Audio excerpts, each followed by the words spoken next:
प्रिय मित्रों, इस समय मैं सर्वशक्तिमान राजा उग्रसेन का आदेश लेकर एक दूत के रूप में आपके समीप आया हूँ। अतएव कृपया आप ध्यानपूर्वक सावधानी से यह आदेश सुनिए। कृपया एक क्षण भी नष्ट न करके तत्काल आदेश को पूर्ण करने का प्रयास कीजिए। राजा उग्रसेन को भलीभांति ज्ञात है कि कुरुवंश के आप योद्धाओं ने अकेले सांब से अनुचित रूप से युद्ध करके उसे बंदी बना लिया है। उसे बंदी बनाने में आपको अत्यंत कठिनाई उठानी पड़ी तथा व्यूह रचना करनी पड़ी। हम सब ने यह समाचार सुना है, किंतु हम अधिक उद्विग्न नहीं हुए, क्योंकि हम परस्पर अत्यंत घनिष्ठ रूप से संबंधित हैं। मेरे विचार में हमें अपने अच्छे संबंधों को बिगाड़ना नहीं चाहिए। हमें अनावश्यक युद्ध न करके अपनी मैत्री स्थिर रखनी चाहिए। अतएव कृपया सांब को तत्काल मुक्त कर दीजिए तथा उसकी पत्नी लक्ष्मणा सहित उसे मेरे समक्ष ले आइए। जब भगवान श्री बलराम ने शौर्यपूर्ण अधिकार, श्रेष्ठता तथा वीरता युक्त आदेशपूर्ण स्वर में ये शब्द कहे, तब उनके कथन कुरुवंश के प्रमुखों को रुचिकर नहीं प्रतीत हुआ।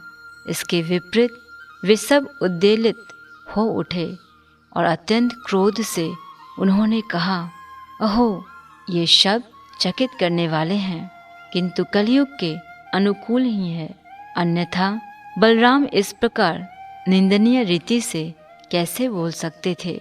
बलराम जी के द्वारा प्रयुक्त भाषा तथा शैली अपमानजनक है और ऐसा प्रतीत होता है कि इस युग के प्रभाव के कारण पैरों के लिए उपयुक्त पादुका सिर पर चढ़ाना चाहती है, जहाँ मुकुट धारण किया जाता है। यदुवंश से हमारा संबंध विवाह के कारण है और इसी कारण उन्हें हमारे साथ निवास करने, भोजन करने तथा शयन करने का अवसर दिया गया है। अब वे इन विशेषाधिकारों का लाभ उठा रहे हैं। जब हमने उन्हें राज्य करने के लिए अपने राज्य का एक भाग दिया, उससे पूर्व उनका कोई स्थान नहीं था और अब वे हमें ही आदेश देने का प्रयास कर रहे हैं। हमने यदुवंश को चंवर, पंखा, शंख, श्वेत छत्र, राज मुकुट, राज सिंहासन, आसन, पलंग तथा राजवंशों के लिए उपयुक्त प्रत्येक राज चिन्हों का उपयोग करने दिया। उन्हें ऐसी राष्ट्रीय सामग्री का प्रयोग हमारी उपस्थिति में नहीं करना चाहिए था, किंतु हमने अपने पारिवारिक संबंध का ध्यान करके उन्हें नहीं रोका। अब वे हमें ही आदेश देने की धृष्टता कर रहे हैं। उनकी धृष्टता की सीमा समाप्त हो गई। अब हम उन्हें आगे इस प्रकार कार्य करने की अनुमति नहीं दे सकते हैं। नहीं, अब हम उन्हें इन राज चिन्हों का उपयोग करने देंगे, किंतु इन सब वस्तुओं को उनसे छीन लेना ही सर्वोत्तम है। सर्प को दूध पिलाना अनुचित है, क्योंकि ऐसा दयापूर्ण कार्य उसके विष में वृद्धि ही करता है। यदुवंशियों ने जिस थाली में खाया, अब वे उसी में छेद करने का प्रयास कर रहे हैं। उनकी संपन्न स्थिति हमारे उपहारों तथा सदैव व्यवहार के कारण ही है। फिर भी वे इतने निर्लज हैं कि वे हमें ही आदेश देने का प्रयास कर रहे हैं। वे सब कार्यकलाप इतने खेदपूर्ण हैं। यदि भीष्म, द्रोणाचार्य और अर्जुन जैसे कुरुवंश के सदस्य अनुमति न दे, तो इस विश्व में कोई भी किसी वस्तु का उपभोग नहीं कर सकता है। जैसे कि सिंह की उपस्थिति में मेमना जीवन का उपभोग नहीं कर सकता है, उसी भांति हमारी इच्छा के बिना स्वर्ग के राजा इंद्र सभी देवताओं के लिए भी जीवन में आनंद उठाना संभव नहीं है। फिर साधारण मानव का तो कहना ही क्या। वस्तुतः कुरुवंश के सदस्य अपने ऐश्वर्य, राज्य, कुलीनता, पारिवारिक परंपरा, महान योद्धाओं, परिवार के सदस्यों तथा विशाल साम्राज्य के कारण अत्यंत गर्वोन्मत्त हो गए थे। उन्होंने सभ्य समाज की सामान्य औपचारिकता का भी पालन नहीं किया और भगवान श्री बलराम की उपस्थिति में यदुवंश के लिए अपमानजनक शब्द कहे। इस प्रकार शिष्टाचार विहीन रीति से वार्तालाप करते हुए वे अपने नगर हस्तिनापुर लौट गए। यद्यपि भगवान श्री बलराम ने उनके अपमानजनक शब्दों को धैर्यपूर्वक सुना तथा उनके असभ्य व्यवहार को चुपचाप देखा, तथापि उनकी आकृति से यह स्पष्ट हो गया कि वे क्रोध से जल रहे हैं तथा अत्यंत प्रतिहिंसापूर्वक प्रतिशोध लेने का विचार कर रहे हैं। उनके शरीर की आकृति इतनी उद्विग्न हो गई कि किसी के लिए भी उनकी ओर देख सकना कठिन था।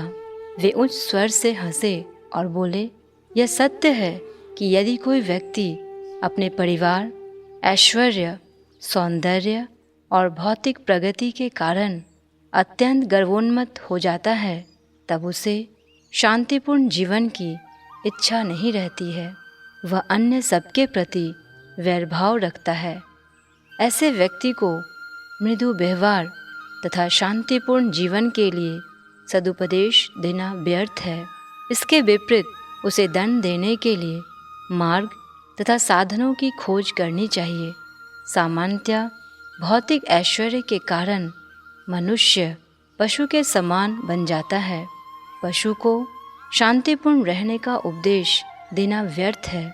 दूसरे शब्दों में, पशुओं को ठीक राह पर चलाने का एकमात्र साधन डंडा है। देखो तो कि कुरुवंश के सदस्य कितने धृष्ट हैं। स्वयं भगवान श्री कृष्ण सहित यदुवंश के समस्त सदस्यों के अत्यंत क्रुद्ध होने पर भी मैं शांतिपूर्ण समझौता करना चाहता था। वे कुरुवंश के समस्त राज्य पर आक्रमण करने को तत्पर थे, किंतु मैंने उन्हें शांत किया और यहाँ आकर बिना युद्ध के मामले का समझौता कराने का कष्ट किया। इस पर भी वे दुष्ट ऐसा व्यवहार करते हैं। यह स्पष्ट है कि वे शांतिपूर्ण समझौते के इच्छुक नहीं हैं, अपितु तथ्य यह है कि वे युद्ध के इच्छुक हैं। उन्होंने यदुवंश को गाली देते हुए अत्यंत घमंड से मेरा अपमान किया है। स्वर्ग का राजा इंद्र भी यदुवंश के आदेश का पालन करता है और तुम भोज, वृष्णि, अंधक तथा यदुवंश के प्रमुख राजा उग्रसेन को एक छोटी सी टुकड़ी का नायक कहते हो। तुम्हारा निष्कर्ष अद्भुत है। तुम्हें राजा उग्रसेन की परवाह नहीं है, जिनके आदेश का पालन राजा इंद्र भी करता है। यदुवंश के श्रेष्ठ पद पर विचार करो। उन्होंने बलपूर्वक स्वर्गलोक के सभागृह तथा पारिजात वृक्ष दोनों का उपयोग किया है, और फिर भी तुम सोचते हो कि वे तुम्हें आदेश नहीं दे सकते हैं। क्या तुम यह भी विचार नहीं करते कि भगवान श्री कृष्ण श्रेष्ठ राज सिंहासन पर बैठ सकते हैं और प्रत्येक व्यक्ति को आदेश दे सकते हैं? ठीक है, यदि तुम्हारा ऐसा ही विचार है, तब तुम इसी बात के अधिकारी हो कि तुम्हें एक अच्छा पाठ पढ़ाया जाए। चंवर, पंखा, श्वेत छत्र, राज सिंहासन आदि अन्य राजसी सामग्री जैसे राजसी चिन्हों का उपयोग यदुवंश न करे, यह सोचने में तुमने अपनी बुद्धिमानी समझी है। क्या इसका यह अर्थ है कि समस्त सृष्टि के भगवान श्री देवी लक्ष्मी के पति भगवान श्री कृष्ण भी इस राजसी सामग्री का उपयोग नहीं कर सकते हैं? श्री कृष्ण के चरण कमलों की धूलि की उपासना समस्त महान देवता भी करते हैं। गंगा जल समस्त जगत को जल प्रदान कर रहा है और यह जल श्री कृष्ण के चरण कमलों से निकल रहा है। अतएव गंगा के तट महान तीर्थ स्थान बन गए हैं। समस्त ग्रहों के प्रमुख देवता उनकी सेवा में संलग्न है। और श्री कृष्ण के कमल चरणों की धूलि को अपने सिर पर धारण करने में वे अपना सौभाग्य मानते हैं। ब्रह्मा जी, शिव जी जैसे महान देवता, श्रीदेवी लक्ष्मी तथा मैं भी श्री कृष्ण के आध्यात्मिक स्वरूप का एक आंशिक अंग हैं। फिर भी क्या तुम सोचते हो कि वे राज से चिन्हों को धारण करने तथा राज सिंहासन पर बैठने के योग्य नहीं हैं? अरे, यह कितने दुख की बात है कि ये मूर्ख यदुवंश के लोग हम सदस्यों को पादुका के समान समझते हैं और स्वयं को मुकुट के समान। अब यह स्पष्ट हो गया है कि कुरुवंश के ये नेता अपनी लौकिक संपत्ति एवं ऐश्वर्य के गर्व में उन्मत्त हो गए हैं। उनका प्रत्येक कथन उन्मत्त प्रस्तावों से पूर्ण था। मैं तत्काल उन्हें प्रताड़ित करूंगा और उनकी बुद्धि ठिकाने लगा दूंगा। यदि मैं उनके विरुद्ध कदम न उठाऊं तो यह मेरे लिए अनुचित होगा। अतएव मैं आज ही समस्त जगत से कुरुवंश का चिन्ह ही मिटा डालूंगा। मैं तत्काल ही उनका विनाश कर दूंगा।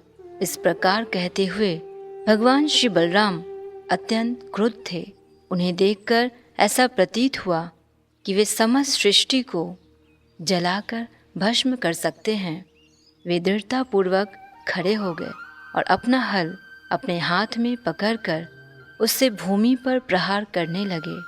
इस प्रकार हस्तिनापुर का पूर्ण नगर पृथ्वी से विलग हो गया। तत्पश्चात भगवान श्री बलराम इस नगर को गंगा नदी की जलधारा की ओर घसीटने लगे। इस कारण पूरे हस्तिनापुर में ऐसा कंपन हुआ जैसे कि भूकंप आ गया हो और ऐसा प्रतीत हुआ कि समस्त नगर छिन्न-भिन्न हो जाएगा। जब कुरुवंश के समस्त सदस्यों ने देखा कि उनका नगर गंगा के जल में गिरने वाला है और जब उन्होंने अपने नागरिकों का आर्तनाद सुना तो तत्काल ही उनकी बुद्धि ठिकाने आ गई और वे समझ गए कि क्या हो रहा है। इस प्रकार एक क्षण का भी विलंब किए बिना वे अपनी पुत्री लक्ष्मणा को आगे ले आए। सांब ने लक्ष्मणा को हर ले जाने का प्रयास किया था। वे सांब को आगे करके उसके पीछे लक्ष्मणा को रखकर सांब को भी ले आए। श्री भगवान से क्षमा मांगने के लिए कुरुवंश के समस्त सदस्य भगवान श्री बलराम के समक्ष हाथ जोड़कर उपस्थित हुए। अब सद्बुद्धि का उपयोग करते हुए उन्होंने कहा, हे भगवान श्री बलराम, आप समस्त सुखों के सागर हैं। आप समस्त सृष्टि के पालक व अवलंब हैं। दुर्भाग्यवश हमें आपकी अचिंत्य शक्तियों का ज्ञान नहीं था। प्रिय भगवान, कृपया हमें महामूढ़ समझकर क्षमा कर दीजिए। हमारी बुद्धि भ्रमित व भ्रष्ट हो गई थी। अतएव हम अब आपके सम्मुख आपसे क्षमा मांगने के लिए आए हैं। कृपया हमें क्षमा कीजिए। आप समस्त सृष्टि के आदि सृष्टा, पालक तथा संहारकर्ता हैं। तत्पश्चात भी आपकी स्थिति सदैव ही दिव्य है। हे सर्वशक्तिमान भगवान, आप महान संत आपके विषय में चर्चा करते हैं।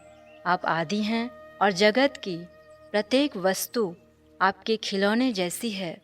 हे अनंत, प्रत्येक वस्तु पर आपका अधिकार है और बाल क्रीड़ा की भांति आपने समस्त लोकों को अपने सिर पर धारण कर रखा है। प्रलय के समय आप समस्त सृष्टि को अपने में बंद कर लेते हैं। उस समय कारण समुद्र में महाविष्णु के रूप में शयन करते हुए आपके अतिरिक्त और कुछ भी शेष नहीं रहता है। प्रिय भगवान, आप अपने अप्राकृत शरीर में इस पृथ्वी पर केवल सृष्टि को बनाए रखने के लिए ही प्रकट हुए हैं। आप समस्त क्रोध, द्वेष तथा वैर से ऊपर हैं। दंड के रूप में भी आप जो कुछ भी करते हैं वह समस्त भौतिक जगत के लिए मांगलिक है। आप अविनाशी श्री भगवान हैं। अतएव हम आपको सादर प्रणाम करते हैं। आप समस्त ऐश्वर्यों तथा शक्तियों के सागर हैं। हे असंख्य ब्रह्मांडों के रचयिता, हम बारंबार आपके चरणों में गिरकर आपको प्रणाम करते हैं। हम अब पूर्ण रूपेण आपके शरणागत हैं। अतएव कृपया आप हम पर दयालु होकर हमें अभयदान दीजिए। जब पितामह भीष्म देव से लेकर अर्जुन तथा दुर्योधन तक कुरुवंश के समस्त प्रमुख सदस्यों ने इस प्रकार आदर पूर्वक स्तुति कर ली, तब भगवान श्री बलराम मृदुल हो गए और उन्होंने उन सब को विश्वास दिलाया कि भय का कोई कारण नहीं है तथा उन्हें चिंता करने की कोई आवश्यकता नहीं रही। क्षत्रिय राजाओं में अधिकतर यह परंपरा थी कि विवाह के पूर्व वर तथा वधू पक्ष के लोगों के मध्य किसी प्रकार का युद्ध हो जाए।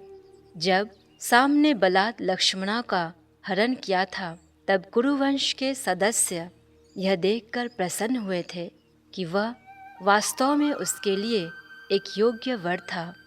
फिर भी उसकी व्यक्तिगत शक्ति को परखने के लिए उन्होंने उससे युद्ध किया और युद्ध के नियमों का आदर न करते हुए उन्होंने उसे बंदी बनाया था।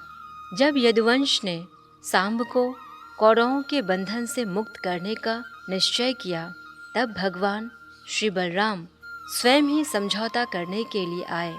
वे एक बलशाली क्षत्रिय थे, अतएव उन्होंने कौरवों को तत्काल ही सांब को मुक्त करने का आदेश दिया।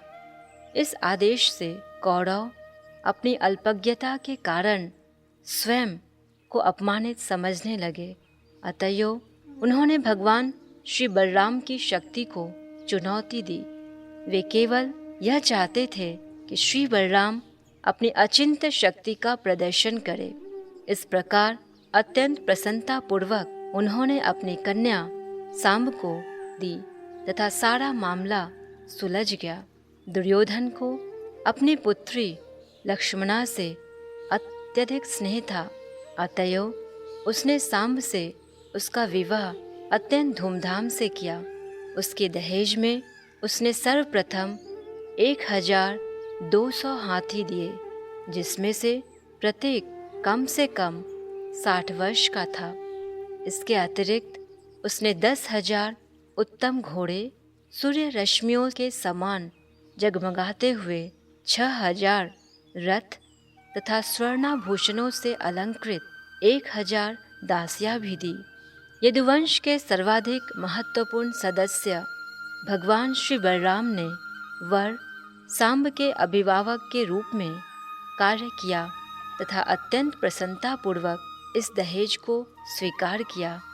कौरव पक्ष की ओर से अपने भव्य स्वागत के उपरांत बलराम जी अत्यंत संतुष्ट हो गए और नवविवाहित दंपति के साथ उन्होंने अपनी राजधानी द्वारका की ओर प्रस्थान किया।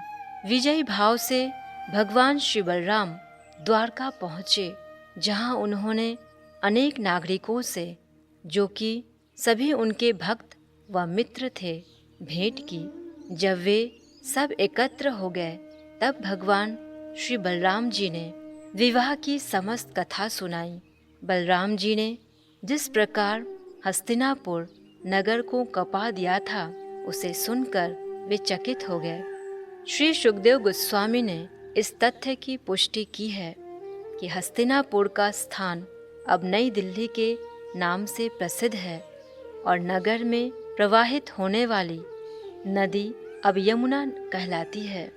यद्यपि उस समय इसे गंगा कहते थे। जीव गोस्वामी के समान महाजनों ने इस तथ्य की भी पुष्टि की है कि विभिन्न धाराओं में प्रवाहित होने वाली गंगा तथा यमुना वस्तुतः एक ही नदी है। गंगा के इस भाग को, जो हस्तिनापुर से वृंदावन के क्षेत्र तक प्रवाहित होता है, यमुना कहते हैं, क्योंकि वह भाग भगवान श्री कृष्ण की दिव्य लीलाओं के द्वारा पवित्रीकृत है। हस्तिनापुर का वह भाग जिसका ढाल यमुना की ओर है, वर्षा ऋतु में जल प्लवावित हो जाता है। और वह सबको भगवान श्री बलराम द्वारा नगर को गंगा में फेंक दिए जाने की धमकी का स्मरण कराता है।